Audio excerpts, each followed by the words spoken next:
हे guys welcome back once again to another video. सगळ्यात अगोदर जे आहे पहिली गोष्ट म्हणजे बघा, काही विद्यार्थ्यांनी टेट एक्झाम 2025 झालेली आहे आणि टेट एक्झाम 2025 झाल्यानंतर काही विद्यार्थ्यांनी जे आहे ॲप्लिकेशन सादर केलं होतं।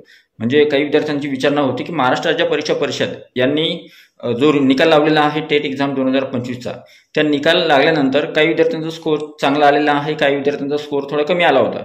मग ज्या विद्यार्थ्यांना असं वाटलं होतं की आपल्या स्कोरमध्ये इम्प्रूव्हमेंट होण्यासाठी किंवा आपला स्कोर तर खूप कमी आला, तर त्यावेळेस आपल्याला आवेदन सादर करायचं होतं किंवा ॲप्लिकेशन सादर करायचं होतं आपले जे मार्क्स आहे ते रिचेक करण्यासाठी।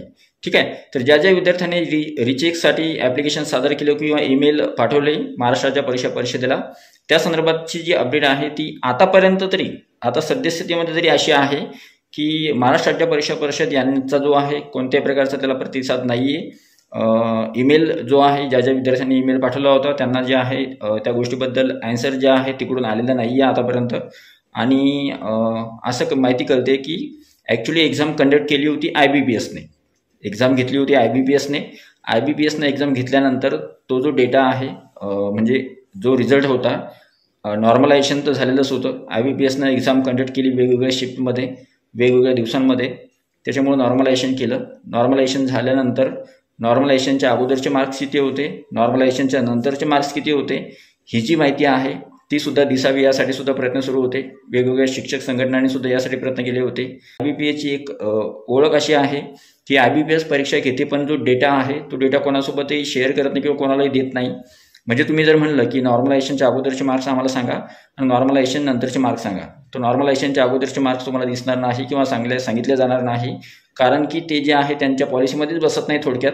जेणेकरून जे आहे जर समजा नॉर्मलायझेशनच्या अगोदरचे मार्क्स तुमचे जास्त होते आणि नंतर जर तुमचे मार्क्स कमी झाले तर त्यावेळेस विद्यार्थी आक्षेप घेऊ शकतात। त्याच्यामुळे ते जे आहेत नॉर्मलायझेशनच्या अगोदरचे मार्क्स तुम्हाला दाखवणार नव्हते आणि दाखवणार नाही आहेत।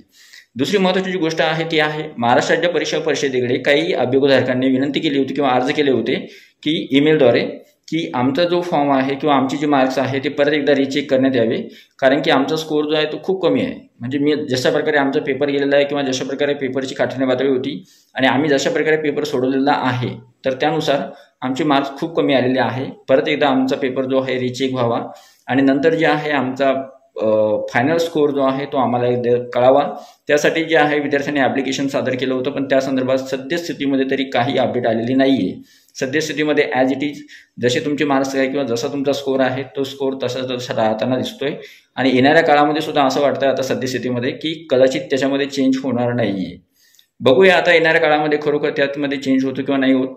जर चेंज झाला तर खूपच छान आहे। ज्या विद्यार्थ्यांनी ॲप्लिकेशन सादर केलेलं आहे त्यांना दिलासा मिळेल की आपण ॲप्लिकेशन सादर केलं आणि ते ॲप्लिकेशन सादर केल्यानंतर त्याच्यामध्ये जर खरोखर विद्यार्थ्यांनी आता कधी काय होतं, विद्यार्थ्यांनी प्रामाणिकपणे अभ्यास करून मेहनत करून पेपर दिल्यानंतर नॉर्मलायझेशनमुळे जर मार्क कमी झाले असतील किंवा मग काही वेगळ्या कारणास्तव जर मार्क कमी झाले असतील तर नेमकं काय कारण होतं तर ते विद्यार्थ्यांना कळायला पाहिजे आणि त्या संदर्भात खरोखर महाराष्ट्र राज्य परीक्षा परिषद उत्तर देणार काय ते येणाऱ्या काळामध्ये आपल्याला कळेल।